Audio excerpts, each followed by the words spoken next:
When Kobe Bryant was asked the toughest player to guard in the Western Conference, he didn't hesitate. He didn't say Kevin Durant or LeBron James or even Carmelo Anthony. He said Brandon Roy. Roy, 365 days, 7 days a week. Roy has no weaknesses in his game. Now, you might be wondering, wait, I know that guy Brandon Roy. Isn't this a video about the forgotten all-stars of the 2000s? I bring up this point to remind you, you're getting old, and you may have forgotten some things about the 2000s. You might have forgotten how good Brandon Roy was, who looked like he was on his way to a Hall of Fame career before he abruptly retired. You might have even forgotten about Josh Howard, who led the Mavs to their first NBA Finals, only to fall into an abyss of controversy. The 2000s were ripe with elite players, and some of the best teams of all time. Kobe and the Lakers, the Tim Duncan Spurs, and a young LeBron who single-handedly carried the Cavs to the NBA Finals. But they weren't the only dudes that could hoop. There were other guys who set the stage for the fast-paced, three-point shooting, player empowerment era of the NBA that we know today, and don't get nearly enough credit. Now, let's give them their credit.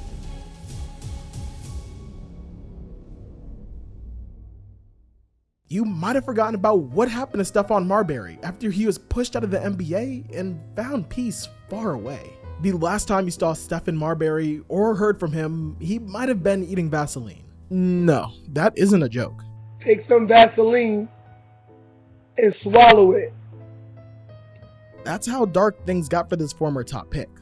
Once described as a point god and one of the most electrifying players in the NBA, that video turned him into a laughingstock. But it doesn't tell the whole story of the demons he dealt with and how he eventually got rid of them. For as long as Marbury has played basketball, he has been described as a phenom.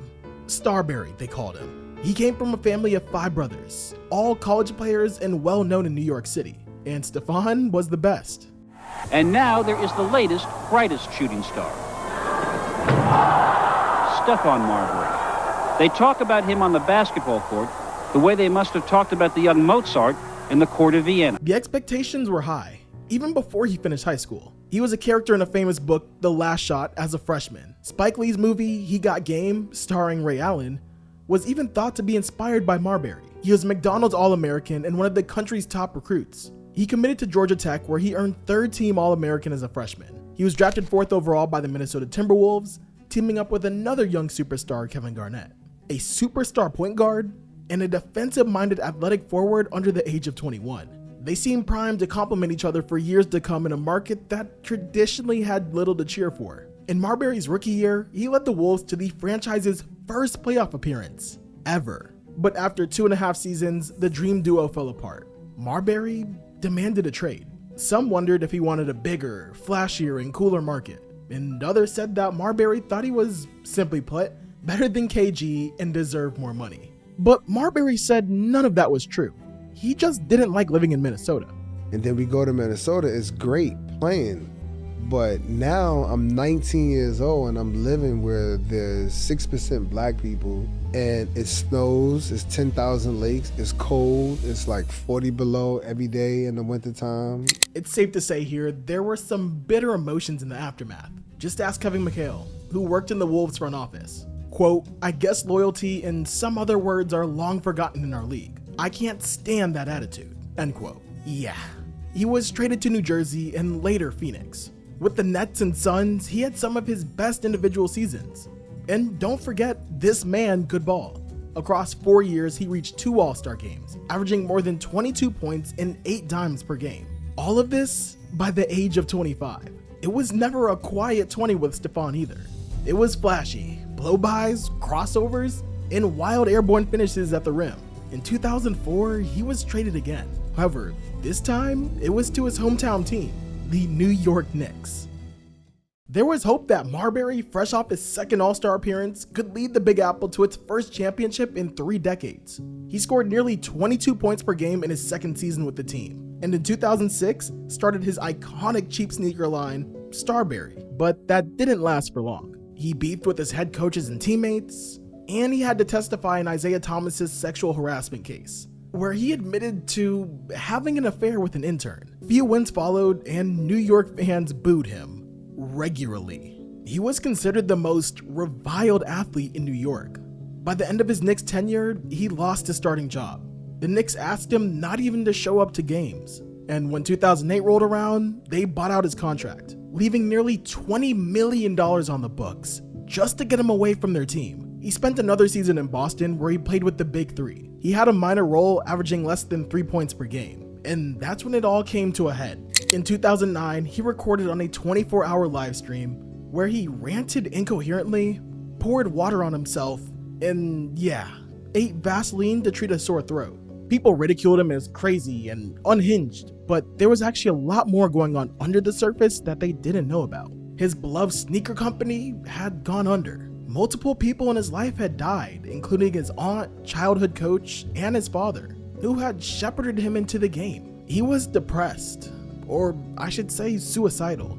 His wife remembered him spending days in bed with the blinds pulled down eating Fruity Pebbles. Still, after the 2009 season, he did enough to earn another contract in Boston. Except Marbury denied the $1 million offer to stay in the NBA. Instead, he took another contract in China.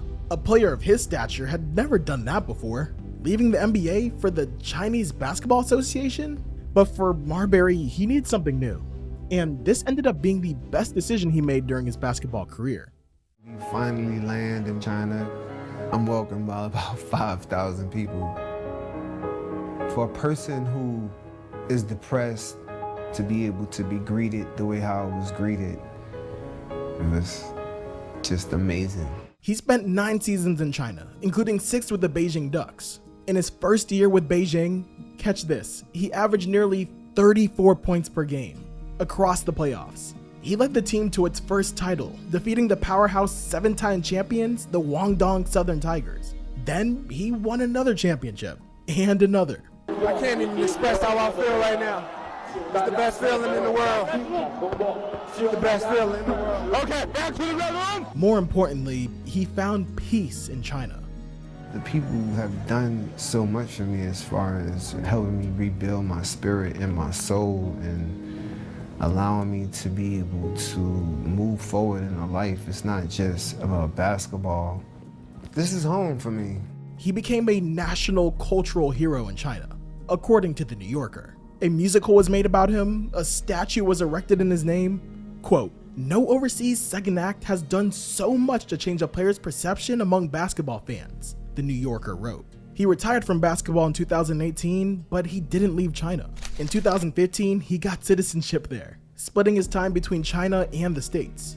And in 2019, he became the head coach of the Beijing Ducks. 10 years later, he's considered one of the OGs of the player empowerment era, a trendsetter who reversed sneaker company trends to create an inexpensive shoe line, who bolted from Minnesota because he simply wasn't happy, and who turned away from the NBA to find peace in China. If there was no China, are you alive today? I don't know. I really don't know. I really don't know, to be honest, but I'm happy we don't really deal in the if. If Stephon Marbury repaired his reputation, I'm not quite sure Carlos Boozer has. Gold digger, mercenary, a man who only cared about money. That's what people call Carlos Boozer today. 7 years after he retired, that's still how he's remembered. Not for leading the Jazz or the Bulls to the conference finals, not for being one of the league's best power forwards, and not for making all-star games. He's remembered for wanting to make money. Is that fair and is that true? Let's see. Boozer didn't grow up in basketball havens like Rucker Park in New York City. He grew up in Alaska? That's right, Boozer was actually born in West Germany and moved to DC, but when he was 6, his friend Chris was shot by a gang member. He died in Boozer's arms. His family decided to move as far away as possible, literally. They relocated to Juneau in the Alaskan mountains, where Boozer evolved into one of the best Alaskan sports players of all time, winning him 2 state titles and 2 Gatorade Player of the Year honors. Despite winning a national championship at Duke, he fell to 35th in the draft, labeled as an undersized big man at 6'9". He found a consistent role on the Cavs roster as a rookie, but they were one of the worst teams in the league.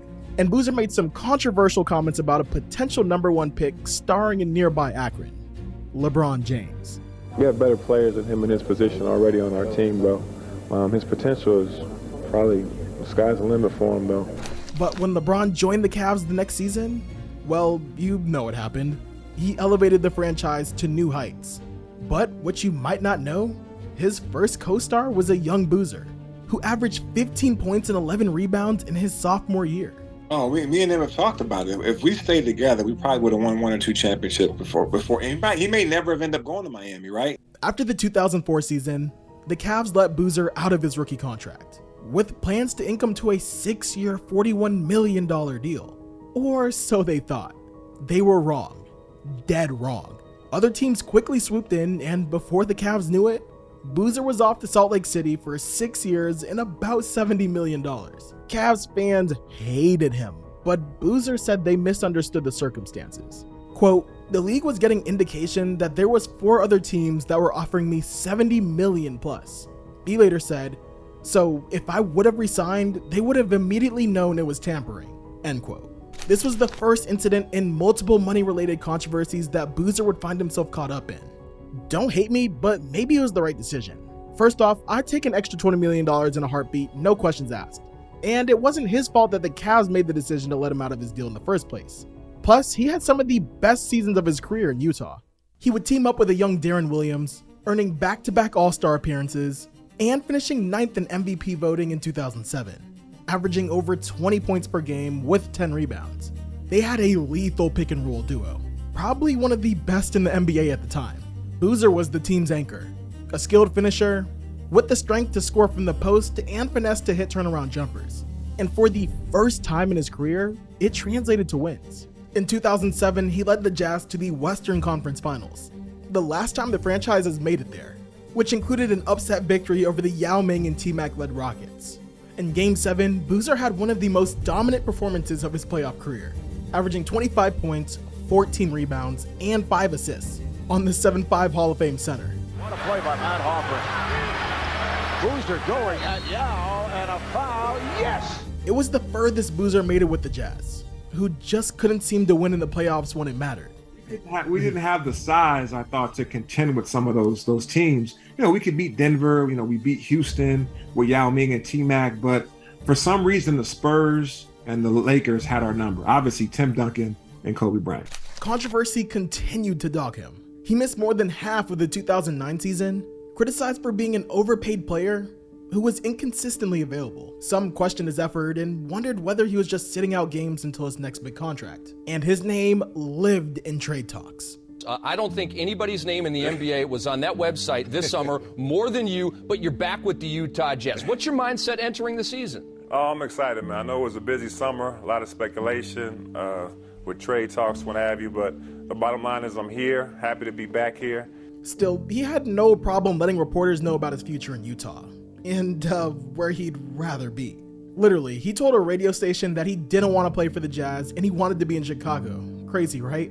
And surprise, surprise, guess where he ended up?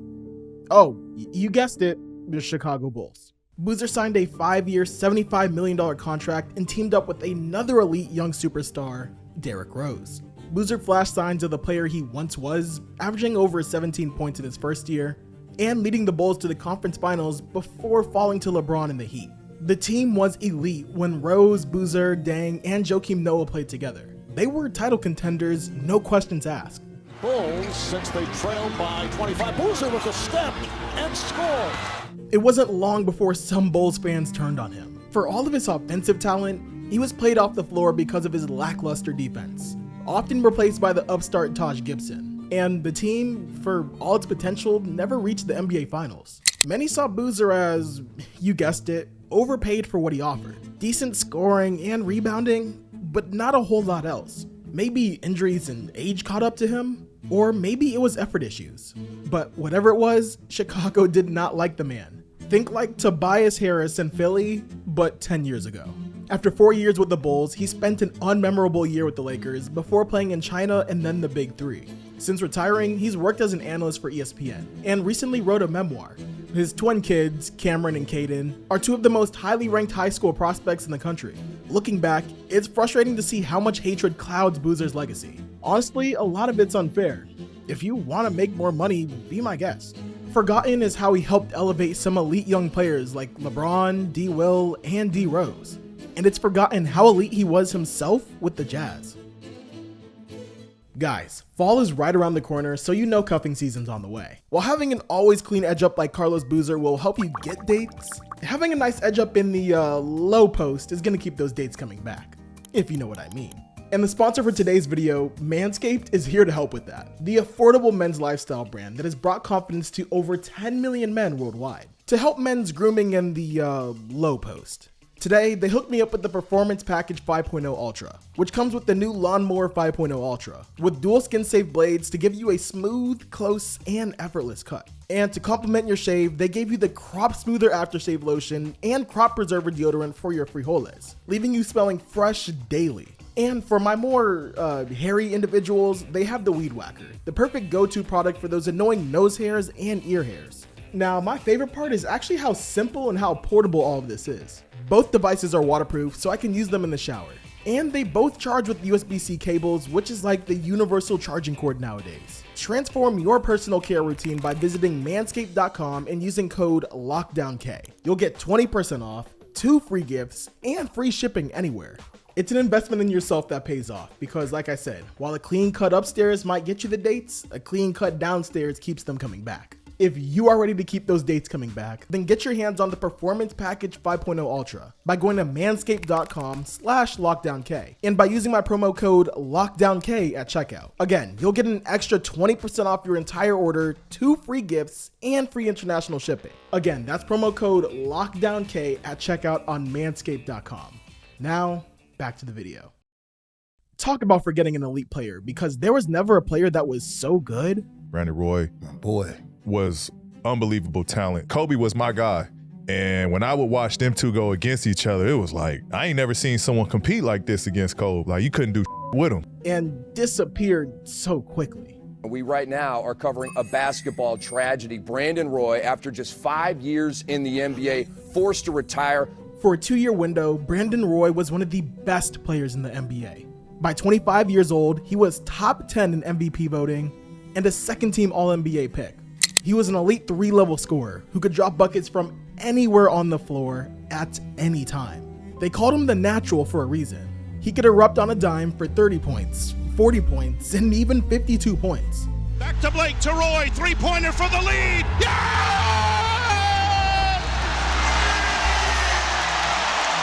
But remember that 2-year stretch where I said he was one of the best players in the NBA? Well, 3 years after that, he retired for good. It wasn't always smooth sailing for Brandon Roy. Growing up in Seattle, he struggled with a learning disability. He took the SATs 4 times and even started working at the shipyard, unsure if he would get into college. But he passed, attending the University of Washington, where he won the Pac-10 Player of the Year and reached the Sweet 16 twice.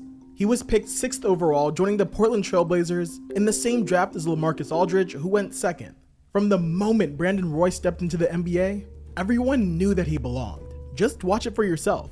In his first game, he went off for 20 points. Under 2 to play here in the third. Roy, what a crossover, and he finishes at the rim. He went on to win Rookie of the Year, only 1 vote shy of a unanimous decision. In Roy's 3rd year, he blossomed into a bona fide superstar besides LaMarcus Aldridge, making his 2nd All-Star team and averaging over 22 points per game while shooting 48% from the field. This dude could flat out score. Don't get it wrong, B-Roy was explosive, but he was much more polished than that.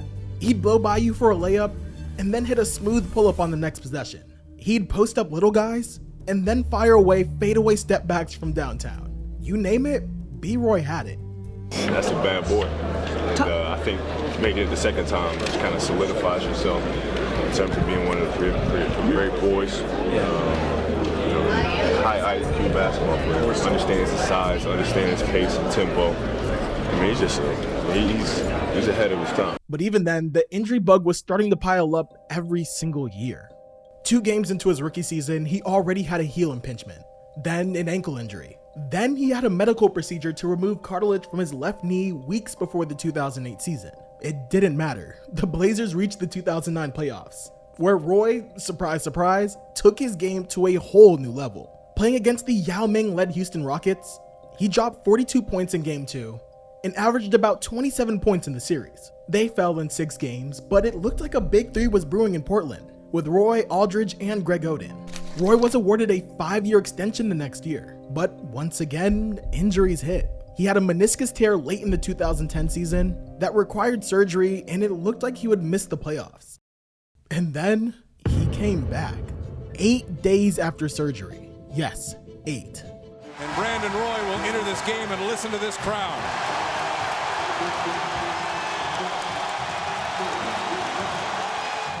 I'm not even gonna lie, that video gave me chills. If you watch the rest of the video, you can actually hear them playing the Rocky theme song in the arena. The Blazers would lose the series against the Suns.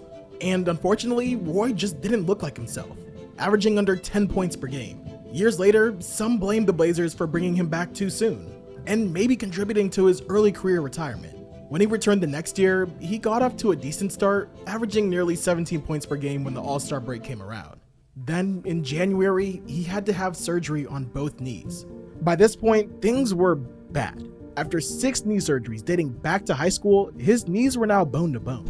A consultant gave Roy a few options to continue playing, never practice, or take a bench role and pray. By this point, his body hurt so much that he could barely get out of bed in the morning. One writer described him as taking anti-inflammatory pills like vitamins and draining his knees 10 to 20 times per season. He only played in 47 games and finished it coming off the bench. By the time the playoffs came around, his role had nearly disappeared. In Game 2 against the Mavericks, he played under 8 minutes. And then he turned back the clock. Vintage B. Roy. He erupted in Game 4, leading the Blazers back from 23 down. He finished with 24 points, 18 of which came in the fourth quarter. The ball in the hands of Brandon Roy. They closed for years with this guy with the ball in his hands, and he delivered many times. With the left, Brandon Roy! Another flashback move by Roy. Hard. This was his final hoorah. He retired that same year. After a year of rest, though, he returned, signing a 2-year, $10 million contract with the T-Wolves. But before he even reached the regular season, he hurt his knee again. He only lasted 5 games. He had his 7th knee surgery. After officially retiring, he became the head coach at Nathan Hale High School in Seattle in 2016. During his first season, he went undefeated and won a state championship with Jonte and Michael Porter Jr. Now, he's the head coach at his alma mater, Garfield High School, where he has also won state championships. And of course, he's still lighting up Reddit pages, YouTube videos, and commentators with one question. What if? What if Brandon Roy never got injured? What if that Blazers team stuck together? Would he have made 5 All-Star appearances? Would he have won a championship? Would B. Roy be in the Hall of Fame? Guess we'll never know. Look up Brad Miller on YouTube, and here's the first thing that pops up. Jack inside. He's punching Brad Miller. I'm gonna be honest, I'd have nightmares for weeks if I ever saw Shaq wind up on me like that. Believe it or not, Brad Miller was more than just Shaq's punching bag. He was a 2-time All-Star and one of the only undrafted players to make the All-Star team. You wouldn't know by looking at him and his trademark headband, but he was ahead of his time. He could shoot. Well, nothing can turn around in it faster than a good defensive play followed by another one. He could pass. That lift. It's that lift when you're going up for your jump shot and defensively. What a pass by Miller. Right inside, Buttinger's got 8. And he was a part of the last Kings team to make the playoffs, which started their 17-year drought. They can do try on Stojakovic off the basketball. Now they slip it, they get the ball inside the Miller. Despite averaging 17 points and 9 rebounds in his senior year at Purdue, Brad Miller went undrafted. He was seen as a plodding, slow center who couldn't fit in the modern NBA. The issue is, they were completely wrong. After 2 years in Charlotte, where he became a regular rotation piece, he did a stint with the Bulls before joining the Pacers in his home state. That's where he broke out. In his first full season with the Pacers, he played beside 2 budding young stars in Ron Artest and Jermaine O'Neal, and the future Hall of Famer Reggie Miller. He was named to his first All-Star team in 2003 after averaging 13 points and 8 rebounds. You probably can guess the other All-Stars: Allen Iverson, Shaq, Kobe. You might remember that it was also MJ's last All-Star game. And then, standing on the court with some of the greatest humans to ever play basketball, there was Brad Miller. Even he was surprised. That was my answer, was like bullshit. He's like, no man, like this is Zach. And like, no, he made the All-Star team. Like, when the season ended, he entered free agency and was due for a big contract. He had no plans to leave Indiana. But one day passed, and then another day passed, and then another and another. Still, no offer came from Indiana. That's when the Kings swooped in, offering a 7-year, $68 million contract. Not long after he arrived, Chris Webber got injured, thrusting Miller into a larger role and allowing him to flash his passing skills. He actually fit in perfectly with the free-flowing, creative, and speedy Kings offense. One of the most fun teams of the 2000s, if I do say so myself. We started going 5-on-5 and playing, doing the corner, and these guys were cutting, Vladdy's throwing these heaters underneath, behind the back, and I'm like, holy crap, coach's not even mad at him. I'm like, I could have been in this system a long time. It was like just seamless, thoughtless, and it was just like one play called and there's like 85 options off of it. I don't even know half the calls, but if this guy does this, then you do this and this, and it was just everything was what you saw is what you did. It wasn't robotic. It wasn't like you have to go from point A to point B, and that was just like amazing to be able to play like that. Even back then, he emulated a modern big man with his shooting, passing, and playmaking. I like to give people the ball, so I think, obviously Kevin knows if he passes me the ball, there's a good chance if he gets open on a layup, back cut, that I'm going to pass him, and same with everybody. If you watch the Kings today and rub your eyes, it's easy to see shades of Miller and Sabonis manning the offense, commanding the elbow and squeezing passes in tight windows, except without the headband.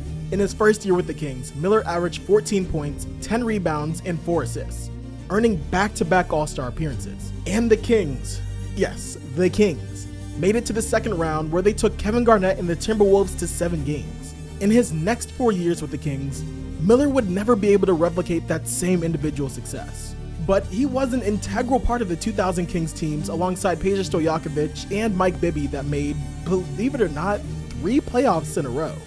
By 2 for only a minute and 40 seconds of this game. Pass by Chris Webber, hitting Brad Miller. After 5.5 seasons with the Kings, he was traded back to Chicago, joining the very early stages of the Derrick Rose Bulls. They pushed the Big Three Celtics to 7 games, where Miller averaged 10 points and nearly 8 boards. He is still notorious for missing 2 free throws at the end of Game 5, and then scorching the seas for 23 points and 10 boards in the next game. Miller bounced around for a few years with the Rockets and Timberwolves before hanging it up in 2012. These days, he's moved back to the Sacramento area, and it isn't uncommon to see his long hair at games. He's entered the green business, has managed over 1,400 acres of land across the country, and started his own TV series, Country Boys Outdoor, on the Sportsman channel. And if you didn't know, Miller is a big hunter. I mean, just take one look at his Instagram and you'll see what I mean. There are countless stories floating around the NBA about Brad Miller the Hunter. Miller once took former Kings player Quincy Acey on a duck hunting trip and even gave elk steaks to DeMarcus Cousins. But there's maybe no greater Brad Miller story than the time well, let's just have Mike Bibby tell you. I came in my locker one time, he had 2 dead ducks nailed to my locker, like hanging from my locker. Like he just shot them, put him in the back of his truck and brought him to the arena and hung him up on my locker. Okay, enough fun and games. But for real, when you watch Jokic commanding the Nuggets offense this season, I want you to remember who did it 2 decades earlier. His name was Brad Miller, and he was a duck-killing, slow-running, pass-throwing savant who will probably go down as the most forgotten all-star on this list. At one point, this player looked like he might evolve into one of the league's premier stars. He averaged 24.7 points per game, while rarely shooting threes. He blocked 2.5 shots per game, which was 5th best in the league. Despite being just 6'9", he didn't dominate with elite athleticism or crazy speed. He was just that good. We're not talking about Tim Duncan or Kevin Garnett. We're talking about Elton Brand. People are gonna call me crazy, but for one season, Elton Brand looked like he might turn into a top 10 player. We're talking Kobe, LeBron. Yeah, Brand was in that discussion for a minute. Expectations were high from the start. After starring for 2 seasons at Duke, where he was compared to Karl Malone. There, he won the National Player of the Year as a sophomore and became one of the school's first players to leave early for the draft. He was taken first overall by the Chicago Bulls, but it wasn't a seamless transition. He came in just 2 years after the Jordan and Pippen era ended, and the team was flat out bad. It was tough for shooting off up. I'm thinking #1 pick, I had success, Final Four, final NCAA championship game, and high school chairman. The Bulls' struggles were a silver lining for Brand, who was thrust into the spotlight and balled out. Brand was seen as the heir to the Bulls, averaging 20 points per game and 10 rebounds on 37 minutes as a rookie.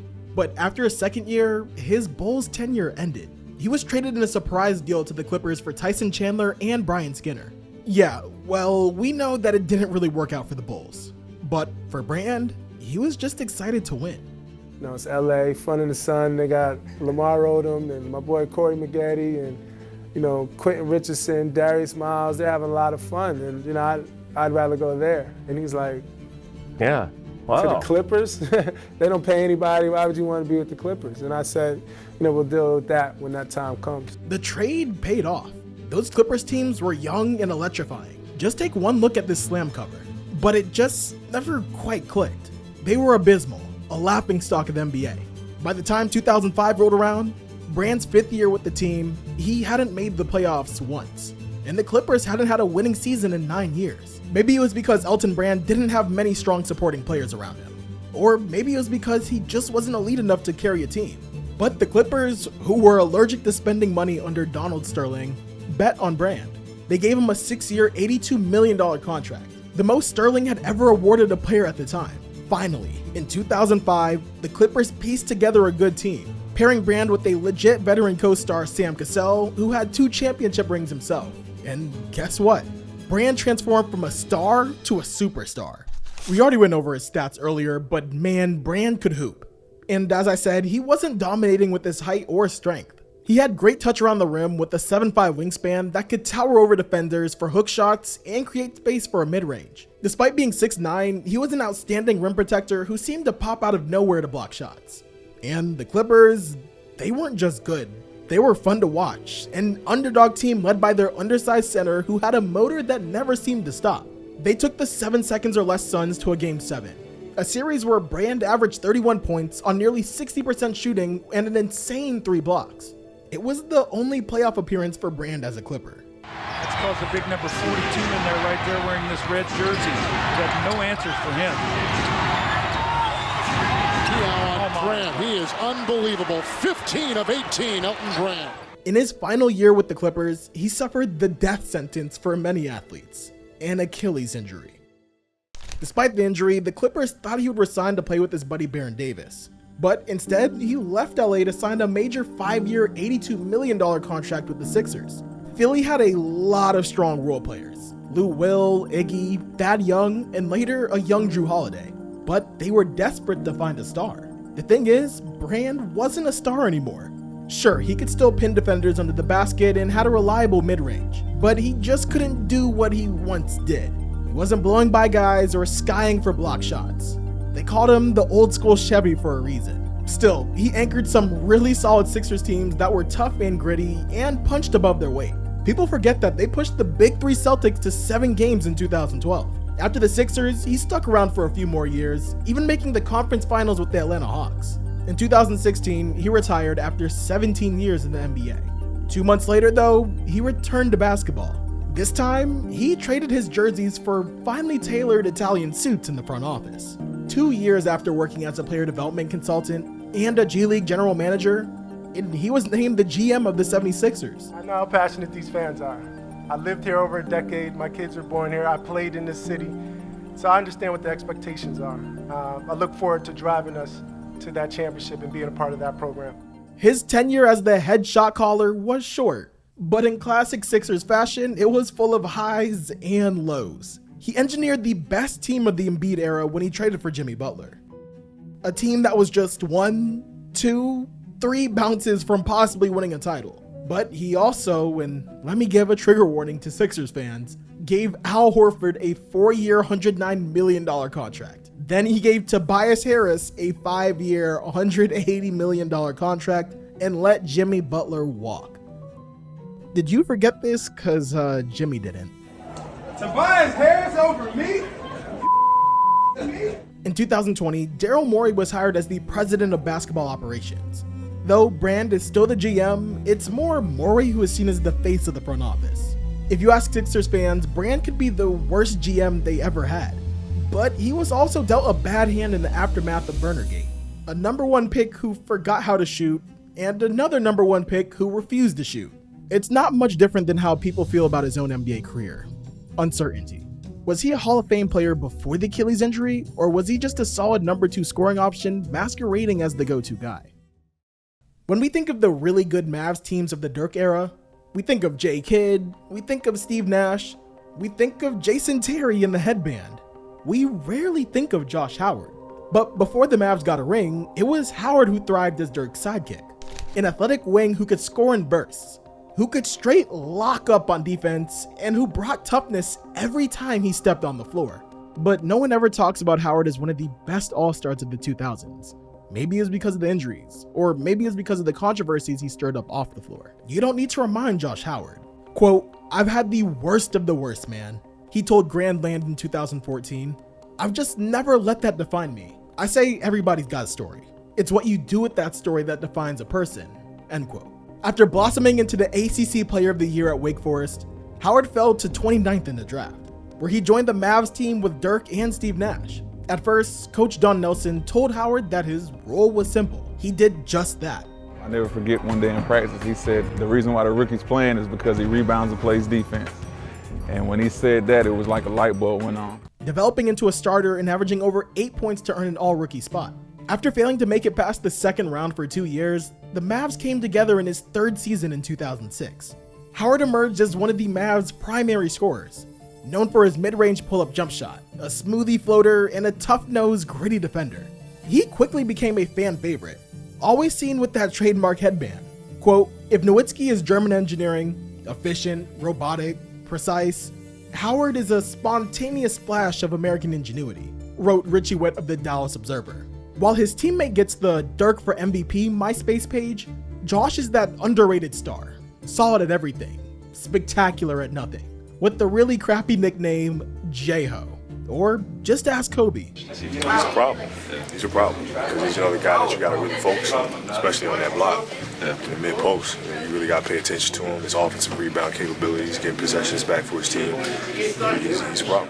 Howard was the third leading scorer on the team at 15 points per game, 6 rebounds, and 1 steal. He helped lead the Mavs to the NBA Finals, where they ran into the D-Wade and Shaq Miami Heat.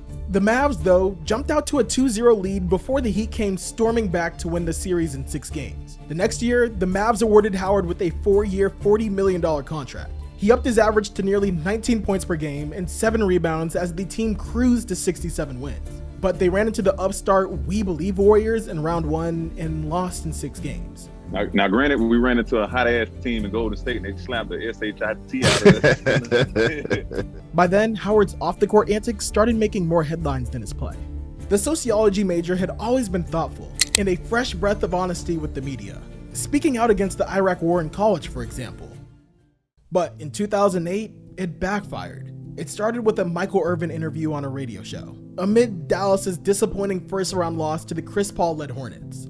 I don't think it's nothing that's hidden. I think a lot everybody, like in the media world and the sports world, know that NBA players, do smoke marijuana.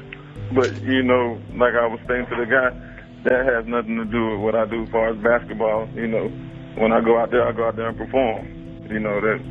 His blunt honesty about smoking weed shocked many fans around the league. But let's be real. I mean, he just said what everyone else knew about professional athletes. The issues piled up. Down 3-1 to the Hornets, Howard handed out flyers for his birthday party in the locker room. And in 2008, he was arrested in North Carolina for drag racing. Then, there were the infamous comments about the Star-Spangled Banner at Allen Iverson's charity flag football game. Star-Spangled Banner going on right now. I don't even celebrate that. I'm black, got Obama, all that.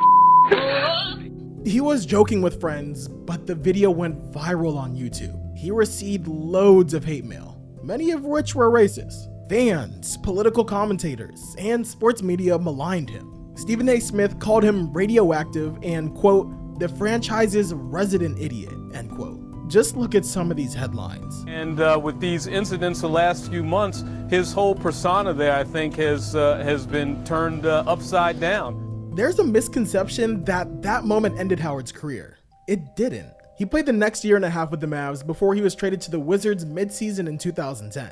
Howard got off to a decent start, but 4 games into his Wizards tenure, he tore his ACL. He played just 22 games in a season and a half with the Wizards. Meanwhile, the Mavs went on to beat the Big Three Heat and win a ring. and Howard just kept getting injured. There was knee surgery with the Jazz, and then another ACL tear with the Wolves. He was never the same player, and never won at a consistent level again.